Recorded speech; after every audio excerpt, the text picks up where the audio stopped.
Le projet vient d'une grosse volonté d'aider ce pays. Nous, ça fait 3 ans qu'on travaille dessus.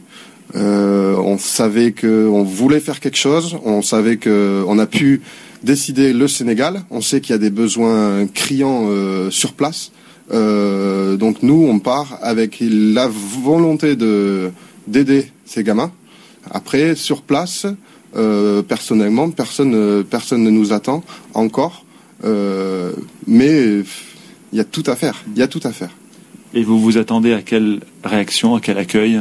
Mais écoutez, le peuple sénégalais, c'est quand même un peuple qui est très accueillant. Donc, pour cette partie-là, c'est vrai qu'on part assez confiant et on sait qu'on sera assez bien accueillis dans ce pays, en fait. Parlons concrètement, vous partez début novembre avec plusieurs camions, je crois.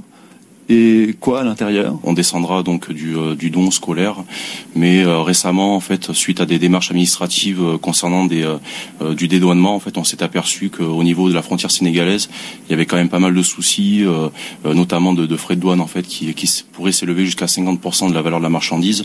Donc, vu le but de l'association, c'est vraiment de remettre 100% des dons donnés et vraiment consacrer l'intégralité des budgets, en fait, pour le don de matériel scolaire et pour l'achat. Donc récemment, il a été décidé que donc on ferait, en fait, on descendrait directement sur place, donc avec les dons des donateurs, et on achèterait donc sur place, en fait, les fournitures scolaires. D'une part pour faire tourner un petit peu l'économie locale. D'autre part, pour peut-être aussi mieux adapter les fournitures scolaires aux besoins des enfants sur place, parce que comme vous l'avez dit tout à l'heure, en fait, donc bon, on descend en Afrique en camion par la route. Une fois arrivé sur le Sénégal, on resterait 2-3 semaines, voire un mois, en fait, à côtoyer un petit peu le pays Bassari, à la recherche d'un village assez reculé, dépourvu d'associations et d'aide.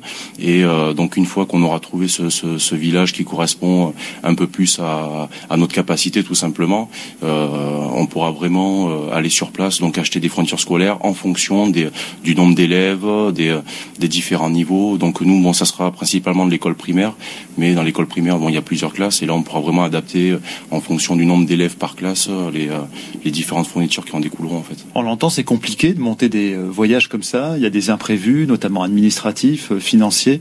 Vous êtes découragé à un moment donné dans votre projet ? On s'est jamais découragé, on a toujours eu cette envie de le faire, ça fait des années que ça nous travaille. Par contre, c'est vrai que quand on commence à se pencher sur l'aspect administratif, financier, géopolitique aussi, ça peut démotiver, mais nous on a toujours cru en nous. Donc finalement, on sait qu'on va le faire, et on sait que ça y est, on est parti presque.